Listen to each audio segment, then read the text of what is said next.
Tonight, authorities say it caught them by surprise. Eyewitness News' Ann Powell with the details.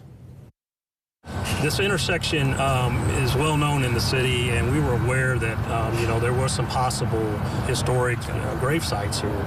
Crews were digging 16 feet underground at 4th and Vine Streets to install a new storm sewer and noticed something unusual.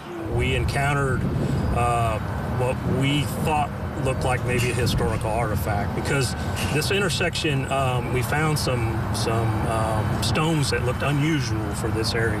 Utility officials say they did research and knew there could be more grave sites. Although they didn't think there would be anything, they had a plan in place. They sent pictures to the DNR and learned there could be more in the area. Evansville Sewer and Water District told their contractor to keep an eye out for more. Soon after that, they found a bone. Later, we actually uncovered what appeared to be, a grave site. Experts say the bone dates back to the 1800s. At that point in time, there wasn't a heck of a lot downtown, so they did have cemeteries down in that area.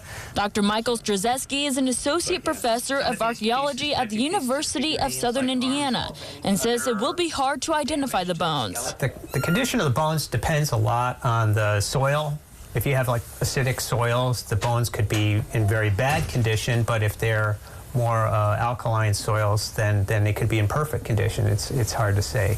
Just because there's lots of unmarked graves around. In some instances, they're Native American, and in some instances, they're historic period after Europeans show up. But there's lots of cemeteries out there that we don't know where all the burials are located. The Evansville Water and Sewer Utility says the project is put on pause for the time being.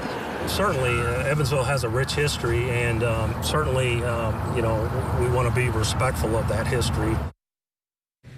DNR is investigating to see if there could be any more remains in that area.